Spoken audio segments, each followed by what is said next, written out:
안녕하세요. 오늘의 데일리 뉴스레터에 오신 것을 환영합니다. 1. 바이든은 자신이 한 일에 대해 대가를 치러야 한다. 2. 세계 표준 훈련기는 T-50이다. 3. 폴란드는 FA-50을 신속하게 도입했습니다. 한번 진실을 알아봅시다. 미국이 사기를 당했습니다. 싼 값에 정신이 팔려 말도 안 되는 선택을 내렸다. 거하게 뒤통수를 맞은 건데요. 그리고 현재 미국은 이 값을 톡톡히 치르고 있습니다. 파일럿 훈련 공백이 발생해 지원자가 있어도 최대 2년 이상 훈련이 지연되고 있는데요. 미 공군에서 보유한 항공기만 5,300기가 넘는다는 걸 고려하면 사실상 파일럿 양성이 올스톱되었다고 해도 과언이 아닙니다. 사상 초유의 사태인데요. 결국 참다 못한 미 공군이 사실상 TX 프로그램을 폐지하는 초감수를 두고 나섰습니다. 그리고 이목에 대한민국의 T-50A가 다시 한번 주목받기 시작했는데요. 그래서 준비했습니다. 오늘은 왜 미국이 한번 내쳤던 T-50A를 다시 한번 애원하게 되었는지 그 이유에 대해 알려드리겠습니다. 기존 TX 프로그램이 기본적인 비행 조종 훈련에 맞춰 훈련기를 도입했다면 랩사업은 정식 인간 이후 전술 입문에 중점이 맞춰진 전투 조종 훈련이 가능한 기종을 요구하고 있습니다. 흔히 말하는 고등훈련기와 전술 입문기의 차이인데요. 일례로 미 공군은 랩사업의 최소 마하 0.9 이상의 속도, 30분의 전술 기동 시간을 포함한 90분 이상의 최대 비행 가능 시간, 최소 45, 00콤피트 이상 고도에서 운용 가능, 7.5G 이상의 하중을 견딜 수 있는 순간 기동, 6G 이상의 지속 기동, 기종 전황이 용이한 시스템 구현, 공중전투 훈련용 모의 미사일 탑재 등 상당히 높은 수준의 스펙을 요구하고 있습니다. 자동 지상충 돌방기 장치 등의 옵션도 권장하고 있는데요. 바로 이 때문에 프로그램에서 T-7A를 지지했던 전문가들이 당혹스러움을 금치 못하고 있습니다. 그도 그럴 계획 프로그램의 요구 조건들은 월등한 성능을 지녔지만 가격 때문에 아깝게 고배를 마신 대한민국 T-50A의 장점들과 굉장히 유사합니다. T-50A는 설계 개념부터가 KT 용비 등으로 비행 기술을 익힌 초보 파일럿들을 고급 전투기 파일럿으로 성장시키기 위한 목적이었는데요. 이 먹의 실전 환경에서의 비행 훈련, 고급 전투 시뮬레이션과 가상 훈련이 가능합니다. 또한 훈련기 닮지 않은 최신형 전자 시스템, 대화면 디스플레이, 컨트롤, 인터페이스를 탑재하여 현대 전술기와의 간극을 줄였는데요. 쉽게 말해 기종 전환이 용이하다는 것입니다. 초보 운전자가 큰 차로 운전 연습을 오래 할수록 주차감을 쉽게 잡는 것과 비슷한데요. 실제로 우리 공군에서 T-50에서 전환훈련기 용도로 성능을 향상한 타-50을 도입한 이후 기종 전환에 걸리는 시간을 대폭 단축할 수 있었습니다. 기존에는 신임 파일럿들이 T-50으로 고등비행 교육을 수료한 뒤에도 KF-16으로 27주 이상의 작전 가능 훈련을 받아야 했는데요. 하지만 타-50을 도입하면서 기종 전환에 걸리는 시간을 8주로 대폭 감축했습니다.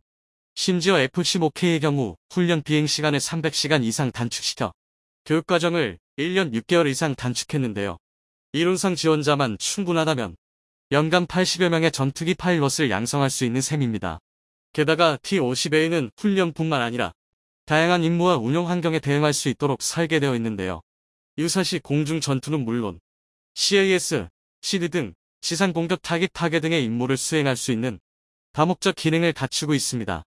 멀리 갈 것도 없이 FA-5001 T-50의 계열기라는 걸 떠올리면 쉽게 이해할 수 있으실 텐데요.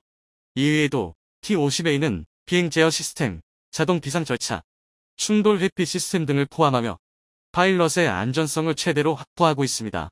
윙독과 사출 자석 문제로 비행도, 비상 탈출도 할 수 없는 T-7A와 비교하면 천지 차이인데요. 그리고 결정적으로 대한민국과 미국의 전술기 편제가 비슷하다는 것도 굉장한 장점입니다. 일례로 T-50A는 콕핏을 F-35와 굉장히 유사하게 설계했는데요.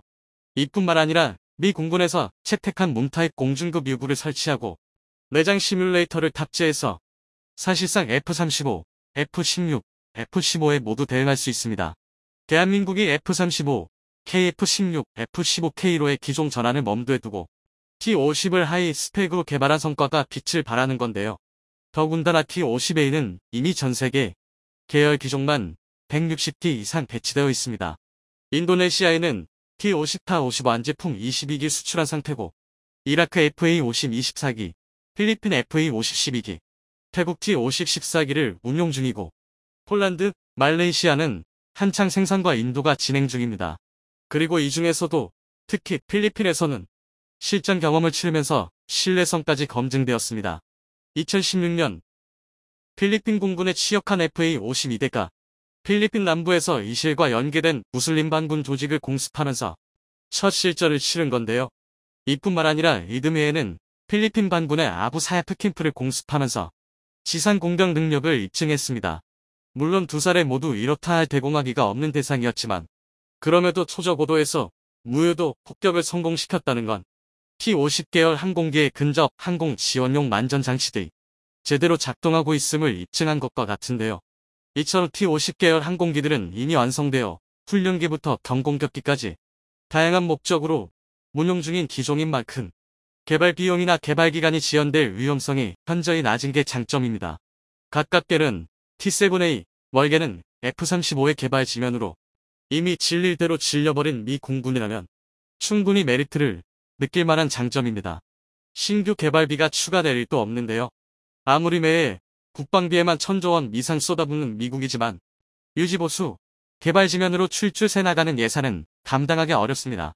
더군다나 T-50A는 약점으로 지목받던 가격도 운명 유지비까지 생각하면 T-7A에 비해 고가인 거지 그렇게까지 높은 편도 아닙니다.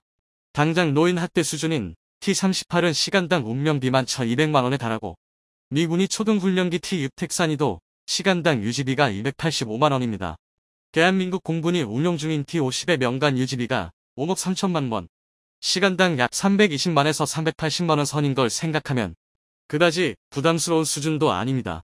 오히려 미 공군 입장에서는 하루빨리 T-38을 T-50A로 교체하는 게 예산을 아끼는 일인데요. 문제가 있다면 T-50A가 대한민국의 카이와 미국 록히드 마틴의 컨소시엄으로 제안된 기체인 만큼 독점 우려가 높다는 점입니다. 과거 보잉이 TX 프로그램 사업 선정에서 T-7A의 저렴한 가격과 함께 내세웠던 게 바로 공정인데요. 당시 보잉에게는 만약 TX 프로그램을 카이 록히드 마틴이 수주하게 된다면 미국 전술기 시장을 록히드 마틴이 독점하게 된다는 명분이 있었습니다. TX 프로그램이 종료되면 당분간 대규모 군용기 도입 사업이 없는 데다 미 공군 편지 중 가장 큰 비중을 차지하는 F-35, F-16을 생산 중인 록히드 마틴의 지분이 지나치게 커지게 됩니다. 반면 신형 공중급 유기 46, P-8 대잠 초계기 생산을 끝으로 신규 도입 사업을 따내지 못한 보밍은 군용기 시장 완전 철수를 결정할 수밖에 없는데요. 이 경우 보잉이 맥도넬, 더글라스를 인수하면서 확보한 세인트루이스 공장도 폐쇄될 수밖에 없습니다. 미국 입장에서는 T-50A를 도입했더니 줄지에 F-15, F-18의 생산 공장이 날아가는 셈인데요. 오죽하면 미국 일각에서는 TX 사업이 보밍의 세인트루이스 공장을 유지하기 위한 궁여지책이라는 주장이 나올 정도입니다. 여기에 엎친 데 덮친 격으로 프로그램 진행 당시 트럼프 정권이 들어서면서 미국의 자국 내 산업보호주의가 강해졌는데요. 아무리 T-50A가 록히드 마틴과 공동 개발한 기종이고 최종 조립도 현지 진행이 예정되어 있지만 대한민국과 카이가 컨소시엄을 맺어 생산한 기체라는 건 보잉에 비해 약점일 수밖에 없습니다.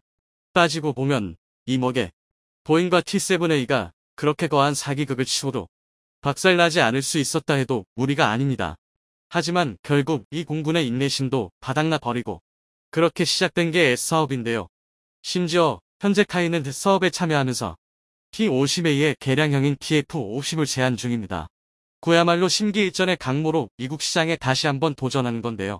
그도 그럴 게 이번 사업에는 280에서 100대 규모의 미 공군의 사업뿐만 아니라 미 해군의 신규 훈련기 도입 계획인 어치 프로그램도 연계되어 있기 때문입니다. 1992년부터 운용되어 온 미 해군용 훈련기 T-45가 노후화로 산소 공급 시스템 등에서 결함이 발생하고 함재기로 최신형 5세대 스텔스 전투기인 F-35C의 비중이 늘어나면서 고등훈련기 수요가 폭증한 건데요. 도입 수량은 200대 전후, 2023년 최종 선정 후 2028년 전력화 목표입니다. 대한민국과 T-50매는 절호의 기회인데요. 프로그램에서 T-7A가 퇴출당하고 그 물량을 S사업이 모두 흡수한다면 최종 규모가 630에서 750대까지 늘어납니다. 그리고 여기에 미 해군의 업치 프로그램, 가상적기 사업인 TSA 사업까지 합쳐진다면 최종 수요 물량은 무려 1100대에 육박하는데요. 마치자 맞추기라도 한 듯 미국 공중전력의 모든 수요 물량을 담당할 수 있게 되는 것입니다. 그리고 앞서 말했듯이 앱 프로그램은 KX 프로그램의 유리 기종이었던 T-50A를 거론하고 있는데요. 이는 미 해군의 어치 프로그램 또한 다르지 않습니다.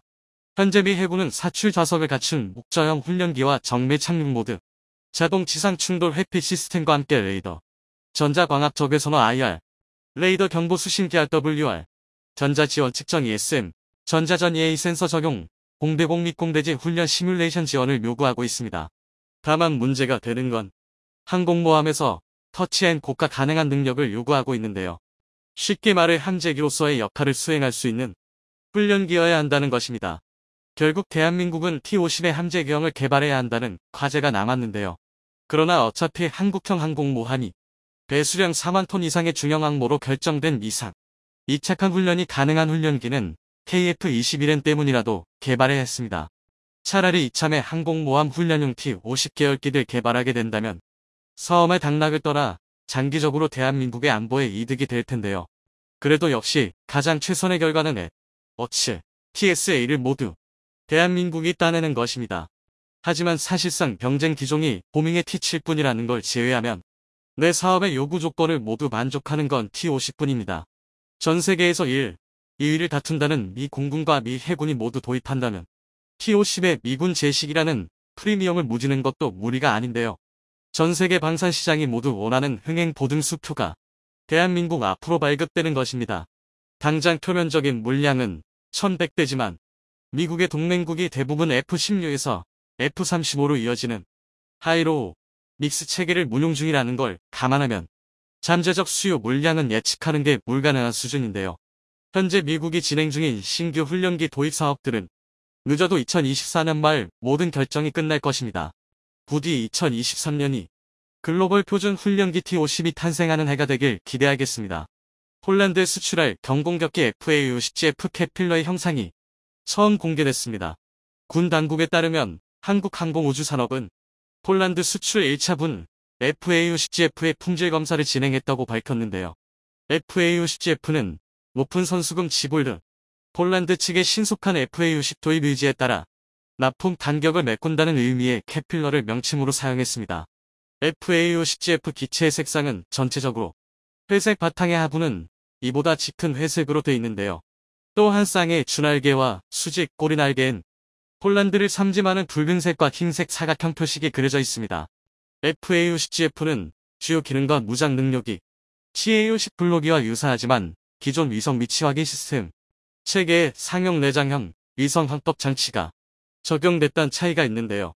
FA-50GF에 이어 폴란드에 2차로 납품할 FA-55PL은 폴란드 측 요구에 따라 공중급유 장비와 능동전자 주사식 위상 배열 레이더, 외부 연료 탱크 300갤런, 머리 착용형 디스플레이 등 성능이 향상된 장비가 적용될 예정인데요.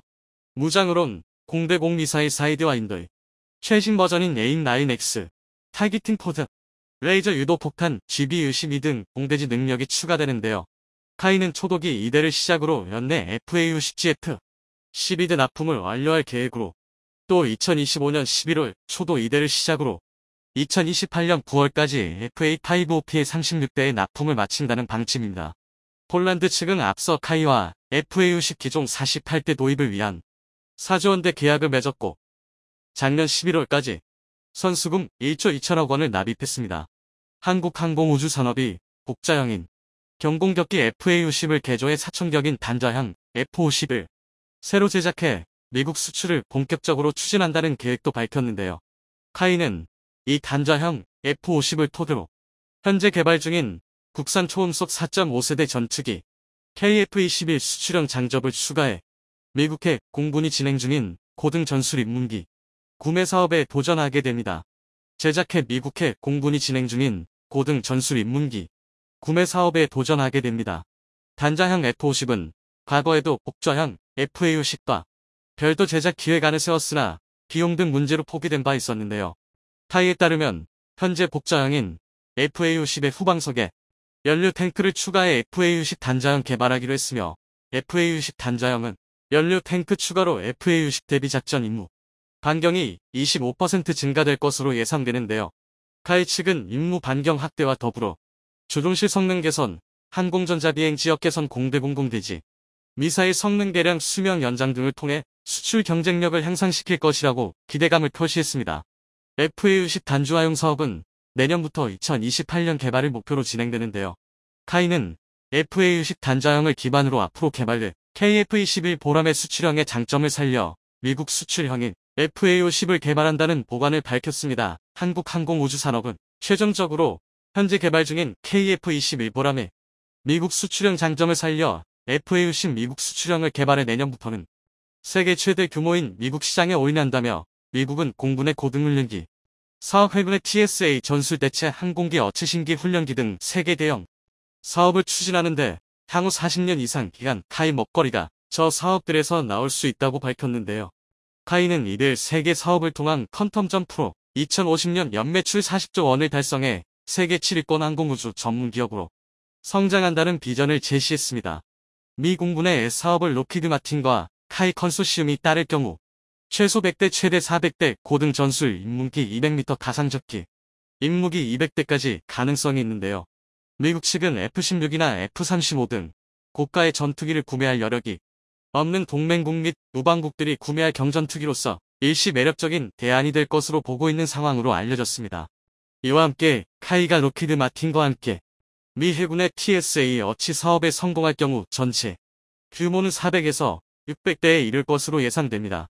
카이는 수출 확대를 위해 다양한 완제기 플랫폼을 개발한다는 보관으로 이 중에는 KF-21 수출형 TF-50, 미국 수출형 수리용과 소형 모장 헬기 수출 등이 대표적인데요. 이를 기반으로 미국 사업 수주에 총력전을 펴고 정부와도 긴밀한 협조 체제를 구축한다는 방침으로 한국항공우주산업은 이더에 말레이시아에 1조 2천억 원 규모의 국산 전투기를 수출한다고 밝혔습니다. 카이는 말레이시아 국방부와 국산 초음속 전투기 FA-10 18대 수출 계약을 체결했다고 깜짝 발표를 했는데요. 수출 금액은 9억 2천만 달러, 1조 2천억 원으로 수출 기종은 공중급유 기능과 무장 확장 등 성능이 개량된 모델로 철도 납품은 2026년 진행될 예정입니다. 카이는 인도, 테자스, 파키스탄 JF-17, 러시아 미그 35, 튜니티의 효르제트 등 5개 기종과의 경쟁 끝에 FA-10이 최종 낙찰됐다고 전했는데요. 말레이시아는 FA-10과 비슷한 사양의 전투기 18대를 추가로 도입할 계획이어서 공급 물량이 최대 36대까지 확대될 가능성도 있다는 전망입니다. 카이의 동남아 수출은 인도네시아, 필리핀, 태국에 이어 이번이 네 번째로 규모 면에선 이번이 최대였습니다. 카이는 FA-10의 검증된 성능과 운용 효율성, 원활한 후속 지원 능력이 동남아 시장에서 높게 평가를 받아 군용 항공기를 도입하려는 인근 국가들에서도 최우선 기종으로 검토되고 있다고 설명했습니다. 카이는 이번 수출은 양국 정부 간 협력 강화에 따른 결실이라며 카이는 FA-10의 성공적인 납품과 운용 지원은 물론 방산 협력을 통한 장기적 파트너로서 역할을 다하겠다고 밝혔습니다.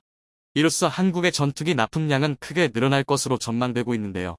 일부 해외 군사 매체에서는 한국이 전투기 시장 개척에 제일 적극적이라며 이런 기조가 이어질 때 향후 5년 안에 미국 다음으로 새로운 엔진 개발 및 전투기의 선두 주자로 떠오를 수 있다고 주장했는데요. 한국 측도 지난해 한 아세안 정상회담에서 아세안 정상들과 만나 방산 협력을 논의했고 한국 공군도 지난해 10월 말레이시아 실사단 방한 당시 운영 현황을 공유하고 평가 비행을 지원하기도 했습니다. 한국은 제작 및 납품뿐만이 아니라 애프터 서비스도 완벽히 약하게 제공하고 있는데요. 한국 공군이 폴란드가 한국에서 구매한 국산 병공격기 TWA-50을 원활하게 운용할 수 있도록 폴란드 조종사를 대상으로 비행교육을 시행한다고 밝혔습니다. 공군은 FA-50을 운용할 폴란드 조종사 4명이 입과식을 제2전투비행단에서 열고 관련 교육을 시작한다고 밝혔는데요. 폴란드는 지난해 한국항공우주산업과 FA-10 48대 구매에 대한 이행 계약을 체결했습니다. 이 계약에 따라 공군은 올해 2차례에 걸쳐 폴란드 조종사 총 8명을 교육할 예정으로 1차 교육생도 4명은 오는 7월 21일까지 2차 교육생도 4명은 5월 8일부터 10월 13일까지 교육이 잡혀있다고 밝혔는데요. 폴란드 조종사들은 제2전투비행단에서 개인별로 배정된 우리 공군 조종교관으로부터 국산 초음속 고등훈련기 TO-10으로 비행기로 공중 조작 등 운용 방법 전반에 대한 교육을 11주간 받게 되며 이후 제16전투비행단에서 다시 11주간 국산 전술 인문기 TA-10을 통해 공대공 공대지 전술훈련 등 실전적 전투 기술을 연마하는 전술 입문 과정을 진행합니다.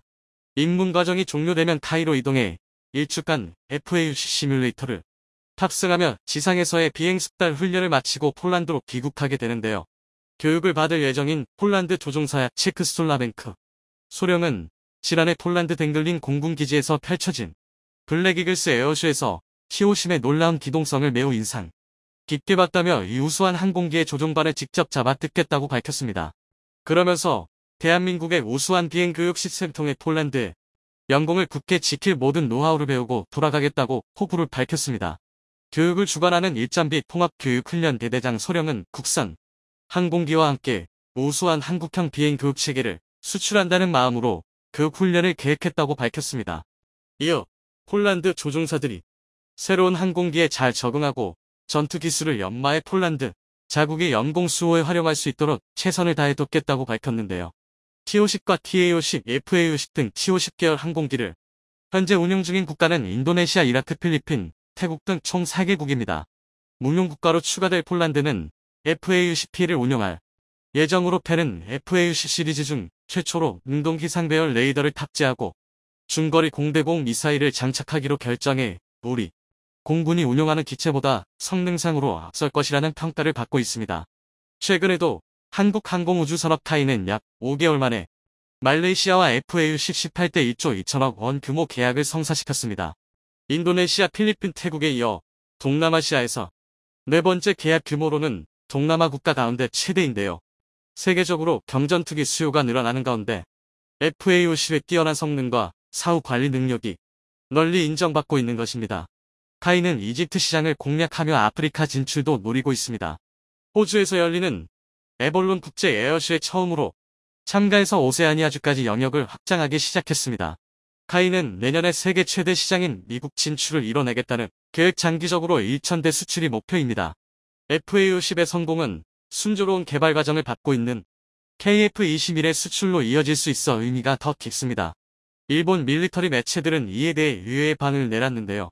한국이 이렇게 빨리 전투기를 생산 및 납품까지 진행하는 것은 불가능의 영역으로 생각했다며 놀랍다는 반응을 보였습니다. 압도적인 물량을 바탕으로 명실상부 세계 최강의 드론 전력을 보유한 것으로 여겨지는 중국. 중국이 이를 믿고 서해를 넘어 끊임없는 위협을 가하고 있는 가운데 이들의 콧대를 눌러줄 수 있는 첨단 무기가 한국에서 등장해 화제가 되고 있다고 합니다. 소리조차 나지 않는 이 무기를 사용하면 중국의 수천대 드론대도 추풍낙엽처럼 우수수 떨어질 수밖에 없어 중국이 크게 당황하고 있다고 하는데요. 어떤 무기인 것인지 한번 자세히 알아보겠습니다. 요즘 들어 현대전의 패러다임을 뒤흔드는 존재가 있습니다. 바로 드론이죠. 원거리에서 벌떼처럼 몰려드는 무인 드론은 저렴한 비용으로도 적의 요충지를 깊숙이 파고들어 치명적인 타격을 가할 수 있는데요. 이러한 특성 때문에 잡아야 본전이고 놓치면 막심한 손실을 입는 비대칭 전력 수준의 활약을 하고 있습니다. 우크라이나와 러시아의 전쟁에서 이러한 장점이 잘 드러났는데요. 우크라이나에 지원된 다양한 드론들이 러시아군 전차 위로 유유히 날아가 떨어뜨린 포탄으로 잇따라 개별적인 피해를 입히면서 미래에는 전차가 아예 무의미해지는 것이 아니냐는 말까지 나왔습니다. 게다가 러시아 흑해 한 대의 기함인 모스크바함은 단 한 대의 드론에 눈이 팔린 사이에 미사일에 얻어맞고 격침당하는 구로까지 당해 전 세계가 큰 충격을 받았죠. 이를 지켜본 세계 각국은 너나 할 것 없이 서둘러 드론 전력 강화에 나섰습니다. 특히 중국은 특유의 물량 공세로 어마어마한 양의 드론을 확보해 드론 전력에 있어서는 세계 최강 수준일 것이라는 예측까지 조심스레 나오고 있네요. 이것이 사실이라면 전차와 기갑병력에 혼신을 쏟고 있는 한국군한테는 커다란 위협이 아닐 수 없습니다. 세계 4위 기갑 전력을 보유한 한국은 국산 전차를 전 세계 이곳저곳에 수출까지 하면서 점차 레드팀의 목을 옥죄고 있습니다. 중국은 전차 잡는데 특화된 드론 전력을 최대한 확보해서 이를 돌파할 생각이죠. 우크라이나의 전장에서 드론이 효과적으로 전차를 잡아내는 모습을 본 중국은 전략이 들어맞았다고 판단해 미소를 지었을 것입니다. 전차의 효용성에 대한 의문은 과거부터 끊임없이 제기해왔지만 드론이 전장의 스타로 떠오른 요즘은 그 정도를 넘어서 앞으로는 아예 전차가 사장될 것이라는 전차 무용론까지 대두되는 상황입니다. 과거 거한거 포주의의 대명사였던 거대 전함들이 제대로 주포 사격을 해보기도 전에 공중에서 달려드는 함재기들한테 일방적으로 유린당했던 것처럼 전차 역시 드론에 의해서 같은 방식으로 몰락한다는 것입니다. 전황을 지켜보며 드론의 성능에 확신을 갖게 된 중국은 지금도 틈만 나면 드론으로 가까운 대만 해안의 초소를 엿보면서 위기감을 고조시키고 있어서 한국 역시 긴장을 늦출 수 없게 된 상황입니다. 그런데 사실 드론 병기의 증가는 우크라이나 전쟁에서는 아직 드러나지도 않았죠. 바로 군집 비행인데요. 수백 대의 작은 드론이 때를 지어 날아가 목표물이 드론의 수량에 미처 다 반응하기도 전에 파고들어 자폭해버리는 전술을 뜻하는 것입니다. 자폭 드론 한 대 한 대가 줄 수 있는 피해에는 한계가 있지만 어마어마한 수량으로 밀어붙이면 적은 수의 항공기 몇 대를 막는 데 특화되어 있는 기존의 방공 시스템으로는 이를 전부 막을 방도가 없습니다. 벌떼가 몰려들면 손으로 한두 마리를 쳐내더라도 남은 수백 마리한테 쏘일 수밖에 없는 것과 같은 이치죠. 재래식 병기로 그나마 이에 저항이라도 해보는 방법은 기관포 화방을 펼치는 방법뿐. 이미 시계의 전투에 특화된 현대의 무기체계는 최소한의 방어를 위해 탑재된 몇 정의 발칸포에 의존해 화방을 펼치게 되겠지만 이 또한 포착할 수 있는 표적의 수에는 한계가 있죠. 결과적으로 자폭 드론의 군집 비행 공격을 허용하게 되면 전차와 같은 기갑 병력은 물론이고 적수가 없을 것만 같던 항모전단조차도 별다른 대처조차 못한 채로 무력화될 수도 있습니다. 양쪽의 운용 비용을 생각해보면 정말이지 말도 안 되는 교환비가 나오는데요. 하지만 아무리 날고 기는 드론이라도 무적은 아닌 법. 드론이 아무리 많이 몰려와도 한 번에 바보로 만들어버릴 수 있는 천적이 있습니다. 앞서 보신 영상은 중국의 민간 드론 회사가 공연을 하던 도중 경쟁 업체의 방해로 드론 수백 대의 제어에 실패하고 통제를 잃은 드론들이 무력하게 떨어지는 장면을 담은 것입니다. 여기서 경쟁 업체가 방해 공작에 동원한 것이 바로 드론의 천적인데요. 언뜻 일반적인 소총과 비슷한 외관을 떤 이 무기는 한국의 삼정솔루션이 개발한 것으로 안티드론건이라고 불립니다. 드론이 워낙 접근하기가 쉬운 기술이다 보니 고가치군 자산이 하루아침에 증발할 위협에 시달리는 세계 각국은 어떻게든 효과적인 드론 방공을 실현하기 위해서 열을 올리고 있습니다. 공중 폭발탄 같은 재래식 무기부터 레이저 병기같이 SF에나 나올 것 같은 기술까지 다양한 방법이 시도되고 있는데요. 그중 상용화되어 실전에서도 쓰이고 있는 유일한 기술이 안티드론건입니다. 그 중에서도 특히 한국의 삼정솔루션이 만든 안티드론건은 성능과 휴대성 측면에서 독보적인 입지를 자랑하는데요. 재민 관련 특허 19건, 최고 수준의 기술평가 등급을 바탕으로 국내의 수많은 기관시설은 물론 정부 청사에까지 납품되며 상당한 실적을 올렸습니다. 특히 이번 전시회에서 등장한 휴대용 안티드론건 쉴드론 P타입은 극대화된 휴대성으로 단독 임무 수행도 가능하며 시스템과 연동할 시통합 운용도 가능한 범용성을 보여주었죠. 안티드론건은 방해 전파를 방사해서 사정권에 들어온 드론이 원격 신호를 수신하는 것 지체를 봉쇄합니다. 원점으로부터의 명령 신호가 사라지면 드론은 보통 즉시 작동을 멈추고 추락하거나 제자리에 멈춰서 신호를 대기하게 되죠. 그때부턴 드론도 그냥 가만히 있는 표적에 불과합니다. 전파를 통해 드론을 막는다는 것은 의외의 장점을 가지고 있는데요. 바로 물리적인 타격을 주지 않기 때문에 잔해나 폭발로 인한 부수적인 피해가 없다는 점입니다. 드론이 공격하는 목표가 꼭 전체 같은 군 자산뿐이라고는 한정할 수 없죠. 드론을 물리적으로 격추하려다 보면 사선상의 아군 병력이나 아군 시설물 등이 들어가 버려서 드론을 관통한 탄환의 피해를 입을 수도 있고 폭발물을 탑재한 드론의 경우 의폭의 우려도 있습니다. 이런 상황이 되면 시가지처럼 복잡한 구조물이 많은 환경이나 공항이나 원자력 발전소처럼 조금의 시설물 피해만으로도 큰 손실이 되는 환경에서는 드론 방공이 불가능해지는데요. 안티드론건은 드론에는 생체기 하나 내지 않으면서 작동만 정지시킬 수 있기 때문에 이러한 까다로운 환경에서도 효과적으로 드론 공격을 막아낼 수 있습니다. 게다가 안티드론건은 드론 하나하나를 일일이 노릴 필요 없이 일정 범위 전체를 동시에 포착할 수 있는데요. 총구로부터 방사각 40도, 교란거리 500m 내에 전구역의 방해 전파를 방사합니다. 간단히 계산해봐도 최대 교란거리에서는 무려 가로 세로 56m에 달하는 구역을 드론, 청정지대로 만들 수 있습니다. 여러 대의 드론이 때를 지어서 몰려드는 군집 비행을 견제하는 데에 최적화되어 있다고 말할 수 있죠. 지난 2018년 평창 동계올림픽에서 밤하늘의 오른기를 드론으로 그리는 퍼포먼스를 기억하시는 분이 많을 겁니다. 여기에 투입된 드론이 1218대, 최대 비행폭은 400m에 달했다고 하는데요. 이론상 단 8정의 안티드론건만 있다면 이만한 규모의 드론 무리조차 몇 초 만에 전부 고철 더미로 만들 수 있는 셈입니다. 이러한 강력한 성능을 갖췄음에도 병사 개개인이 휴대하는 것이 가능한 크기라서 현재로서는 가장 효율적인 드론 방공 수단으로 꼽히고 있죠. 우크라이나의 전장에서도 이 안티드론권은 러시아 드론의 공격을 방어하기 위해 불티나게 팔리고 있다고 합니다.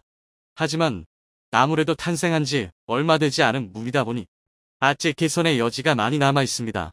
방해 전파를 계속 조사하고 있어야만 드론의 움직임을 멈출 수 있기 때문에 충분한 조사 시간을 확보하기 위해 배터리의 성능이 뒷받침되어야 합니다. 그래서 현재로서는 배낭형 배터리에 따로 연결해서 운용할 필요가 있죠.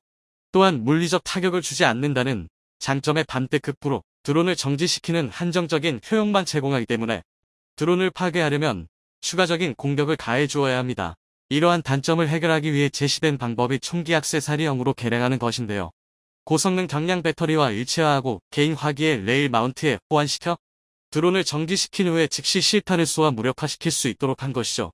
그리고 또 한 가지 방법이 있는데 안티드론권을 확대해서 기동병기에 탐지하는 것입니다.